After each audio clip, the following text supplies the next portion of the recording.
What's up, guys? Welcome back to another video. Asia is the fastest growing economic region in the world today. Nations like China and India threaten to one day overtake the United States as the biggest economic power. They are sure growing a lot faster than the US today.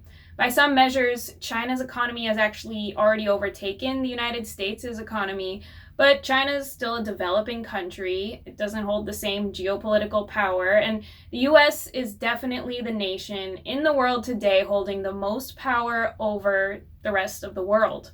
An American unipolar management of global affairs, if you will.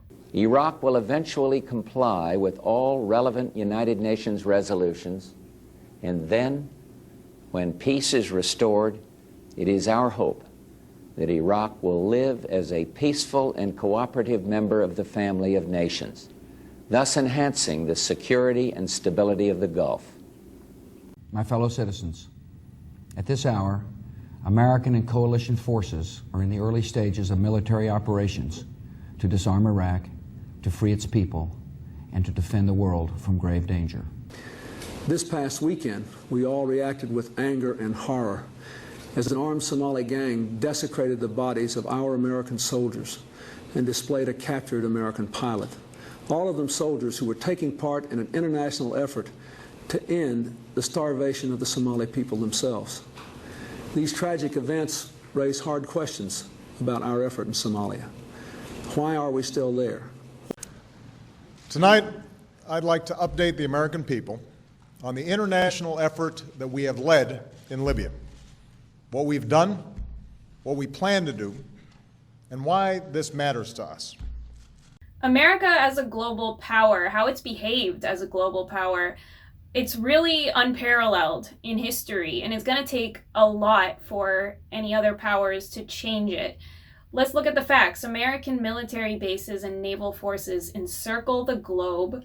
Any ideological challenges coming from Russia or China, for example, are dealt with using military pressure, these military alliances, and economic punishments. The US is not a powerful country inside a world of anarchy. No, America is a country that has manufactured the world order unlike any country has ever done. This order can't exist without the strong European and East Asian partners acquired after World War II, when the US first consolidated its power through an interconnected global system of virtually ruling the way that other countries operate in the world. So after the global violence of World War I and World War II, American hegemony was synonymous with global peace. America was to usher in a new era where any conflicts, whether they were about trade or territories, would be resolved diplomatically and through consultation with international governing bodies like the United Nations. Today, American domination in the name of world peace has to be reconciled with things like ongoing airstrikes in the Middle East that kill civilians. It has to be reconciled with America's intervention in other countries' electoral leadership, overthrowing governments, the CIA spying on basically every country around the world, whether they're an ally or not. So when we bring all these things into the picture, was America's pursuit of global hegemony truly for the sake of peace, or was it just for power? Was it about ending all wars? Or was it about profiting from them, like in World War II? Maybe to understand the heart of American hegemony, we have to go back further in history, before World War II. Here's a quick history lesson for y'all. The first slaves were brought to the U.S. in 1619. Their job was simple: to make white settlers money. Slaves grew tobacco, rice, and indigo on the plantations of the southern coast. Now fast forward to the late 18th century, cotton was king, and the U.S. was making stacks of cash on it, especially with all that free labor. In the 1700s, before independence in 1776, America was mistreated by Britain. There was indentured servants, basically shipped from Britain. So it wasn't just people pursuing religious freedom, okay? It was like indentured servitude. They were there to serve the motherland and just to mine the resources in America, not at all to, enjoy a life, carve out a new nation. No, that wasn't in the plans. It was to get the gold and get all the metals, and all the wealth was to be consolidated in Britain, and this was just land. It was just land to them. But America started getting the idea that, they should be claiming their own resources and trade outposts there because they've been living there for generations. So after a while, in the 1700s, that was the sentiment. Of course, that was a threat to Britain's global trade dominance. Britain wanted to ensure America was nothing more than a colony and that it was just generating profit for the British Empire. I think Christopher Columbus was the finest man that ever lived. If he hadn't proved that the earth was round, the empire would only consist of England, Scotland, and Wales. Britain was saying, that's our power, that's not you. We can tax you, we can do whatever we want, and you're going to have to deal with it. So the no taxation without representation thing led to the American Revolution, which birthed the United States. After the US got its independence, the economic trade relationship with Britain was so bad that the US was looking to trade with the Far East, where opium trade was going on, and that's when a lot of wealth poured into America because of opium smuggling, mostly out of Turkey, and putting it into China. 鸦片毒害了千千万万的中国人民。到1838年，仅广州一地就输入了4万多箱鸦片，抢走了3000多万两银子，中国的经济濒于破产了。这是中国人民不能容忍的。The old colonial powers had a hard time letting go of their American trade routes, though. Economic outposts, maritime claims, the Panama Canal, this and that. So these naval disputes with the European powers there in America led to the War of 1812. On the international scene, the American people of 1812 are viewed as unsophisticated, disorganized, and unrealistic. And that is just how they will fight this war. The U.S. beat them, the French and the British, in the War of 1812, and the U.S. was feeling good, like, hey, we just beat our old enemies as this new power here in America. And so the 1823 Monroe Doctrine said, if you European powers ever come and try to extend your system into this hemisphere, it is a threat to the United States. Don't come and get new colonies. We will interfere. So the Monroe Doctrine told these European powers, don't expand into our hemisphere. So meanwhile, the U.S. was expanding in that hemisphere. From the moment it gained independence, right, the U.S. was expansionist. We went from having 13 states to having 50 states in a short time span, till the Wild West Americans reached the California coast. They were responsible for the genocide of indigenous Americans in the process. Now, the Cherokees are found in the Cherokee Nation of Oklahoma, the Eastern Band of Cherokees in North Carolina, and in various other communities across the United States and even Mexico.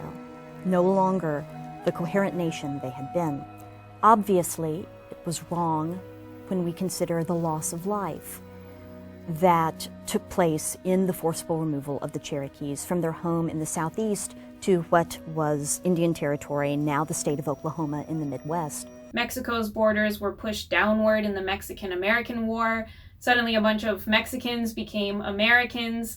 This is very expansionist. And it was the idea of manifest destiny. Go out and conquer the West. Alaska was even eventually acquired, then Hawaii. So once they had already gotten everything, they kept going. American Samoa, Wake Island, the U.S. Virgin Islands. Acquiring territory meant getting control over regions that were profitable for trade. I mean, it was for economic reasons. You could fish in those waters if you claimed that island. You could build a port there for trade and so forth.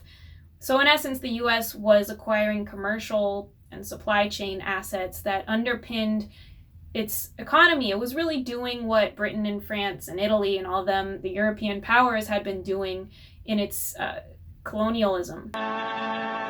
Denmark sold these islands to the United States for $25 million. The Americans arrived to take possession.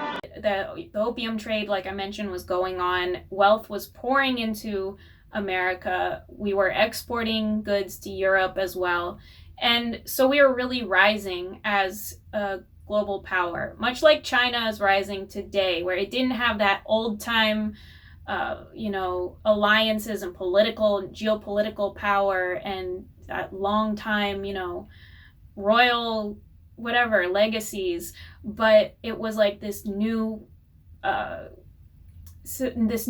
power that had beat the system, you could say, that had beat the system that it had found itself in. So that's why it kind of reminds me of China today, where it's trying to rise up out of this current world order it finds itself in. In 1898, the U.S. joined with Cuba and the Philippines to fight the Spanish in the Spanish-American War. So the U.S. won that war, and after that, the U.S. really considered itself an influence over independent former Spanish colonies throughout Latin America. This was going to be the fertile place for America to grow, and there would be no threats to its economic freedom. Those European powers had just left, after colonizing and using brute military force to do so. And so, being able to defeat the Spanish in the Spanish-American War, this old colonial power that had been in America for so long, perhaps this represented a turning point in history where the U.S. felt it had built enough power to really stand up to anyone, and that it could really dominate the Western Hemisphere going forward. This country is in a state of unexampled prosperity. We are furnishing profitable employment to the millions of working men throughout the United States. So now we move into 1900s, and it's just a lot of manufacturing and exporting, growing the economy. For a brief time in the Roaring 20s, things were really good. There was a rising middle class. There was an upper middle class. People were really building wealth.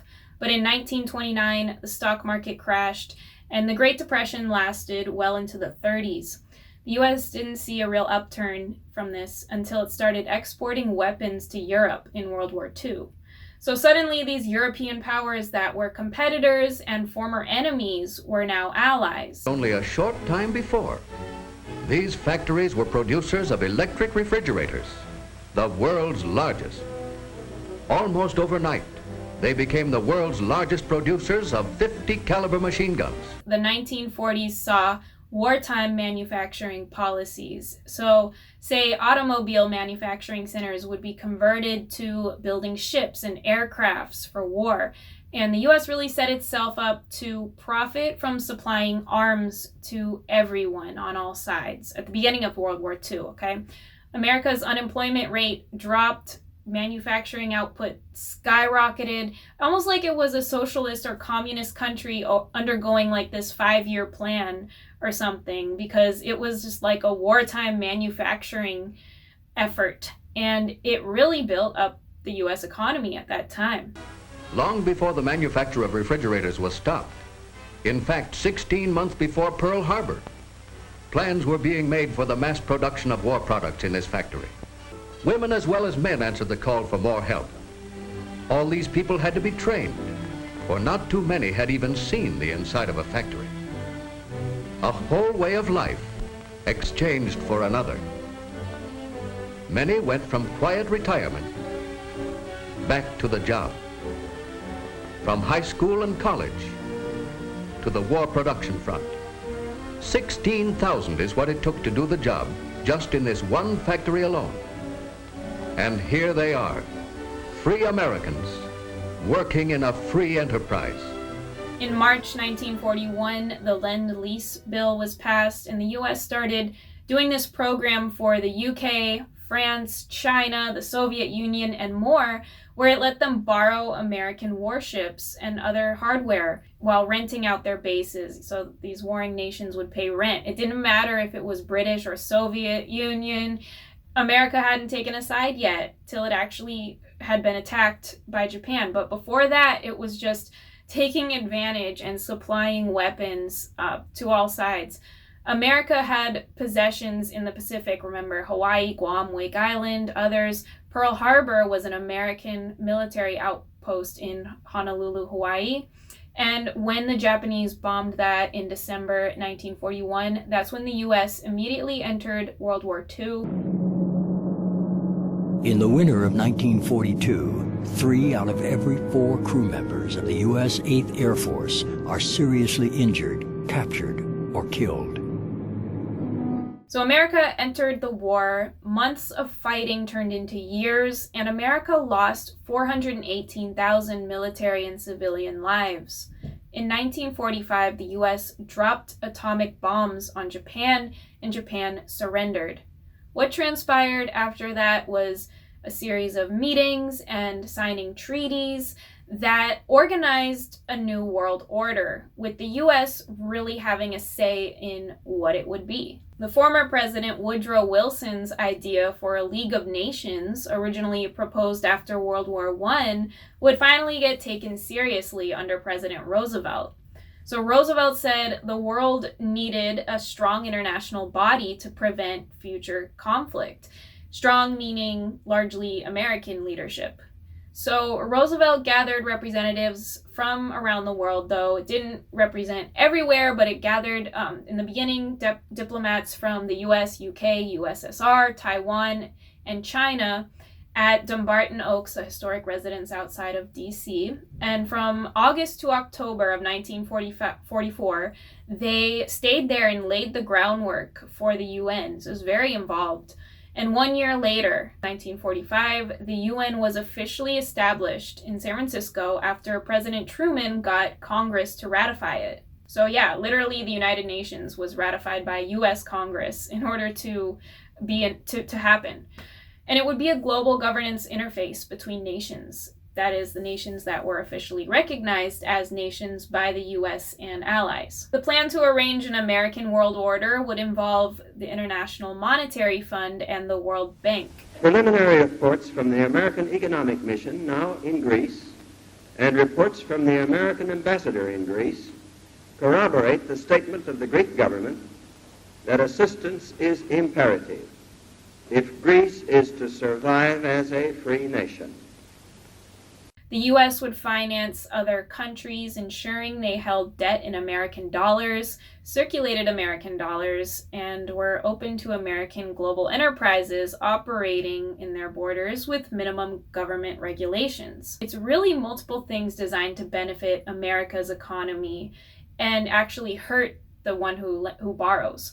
So one, it helps stabilize the US dollar by having more of it in circulation being spent. 2, it is the original debt trap diplomacy to keep others dependent on the United States. The poorest countries of the world owe more money to these 2 institutions than they do to any other private or government institutions. The major reason being that these loans were so poorly designed that the countries who received this money could not reap enough income from the projects funded by these loans and therefore were unable to repay them back. So while foreign investment seems like a good thing, the truth is that foreign companies, often American ones, end up taking advantage of paying the lowest wages possible to manufacturers. There's no price controls or anything like that. These structural adjustment programs don't help the countries grow, and the loans are like throwing money at a problem without even figuring out what the problem is. When Sri Lanka took a loan from China recently, it was to help it avoid defaulting on an IMF loan. Then the US and its allies accused China of debt trap diplomacy, which is the great irony. China makes up about 10% of total Sri Lankan debt. And, you know, it's because of the IMF that it's really gotten into that rut. Sri Lanka has gone back and back to the IMF, but the conditions that the IMF sets on the economy makes it reliant. Sri Lanka and others that get dependent like that, they have to hold so much US dollars, and they find that to keep their economy going, they have to maintain these foreign reserves in dollars.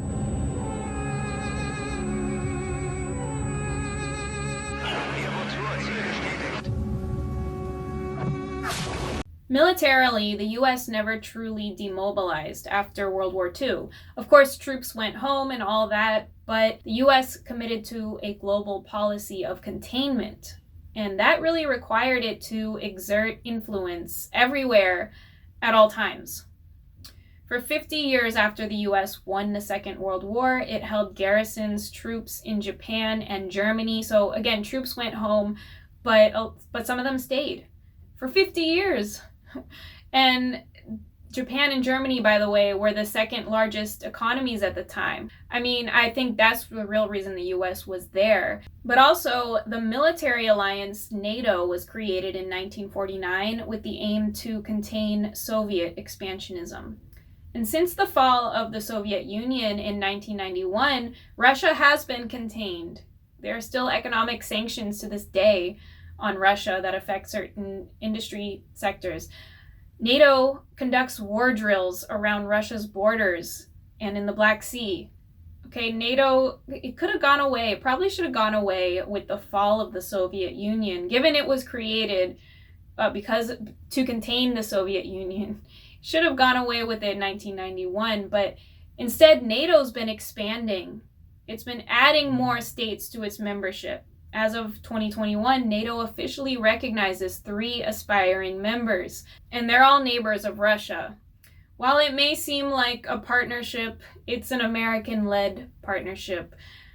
East Asia still reflects the American world order, with Japan, South Korea, and other countries in the region dependent on the American market and continually allowing the US to occupy their space with military bases, no matter how disruptive, aimed at containment in the entire Asia region.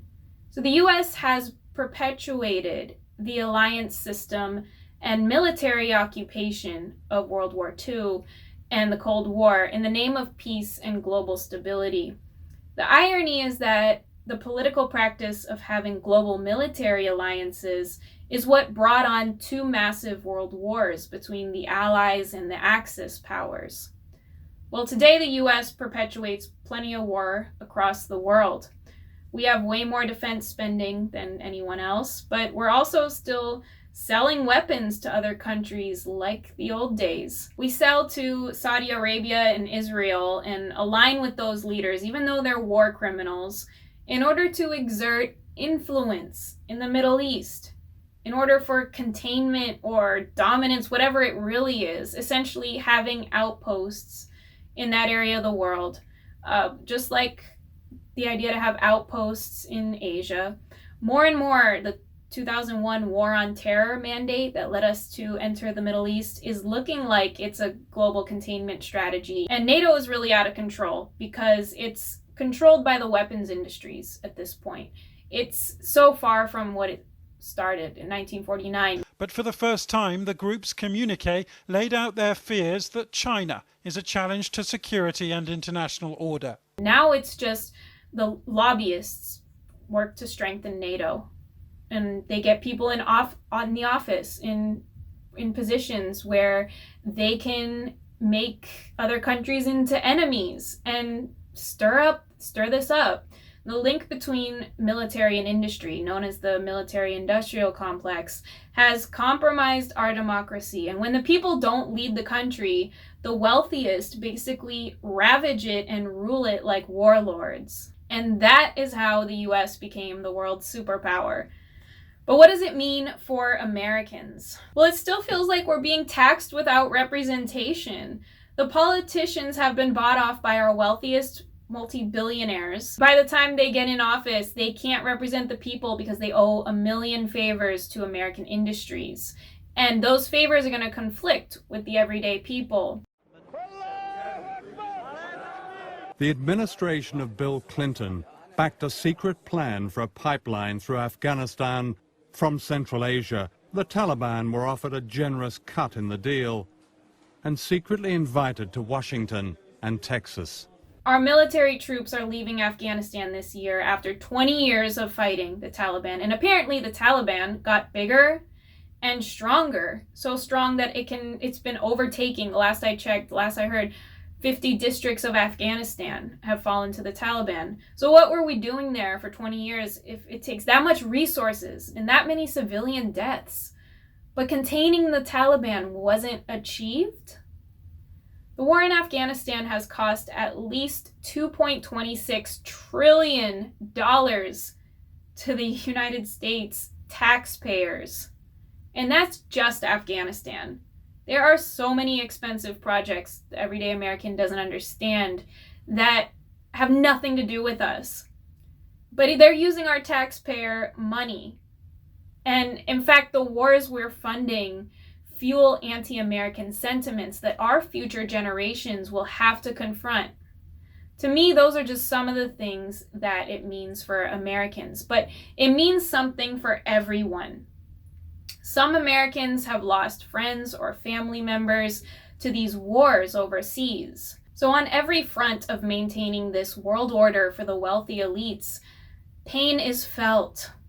Since the 80s and 90s, the developing world has been growing, and by now a portion of it is modernized. There are rising powers in the East while we are declining over here, and so the rest of the world is struggling more to fit into the mold that America created, for them to be contained. And eventually something's going to have to give, and a new world order will have to take shape. And we hope that'll happen with the most rational approaches, and that it will be peaceful. Thank you so much for watching to the end of this video. I appreciate it. I also appreciate your comments so much. Be sure to subscribe if you're not already. Take care, guys. I will see you in another video. Bye for now.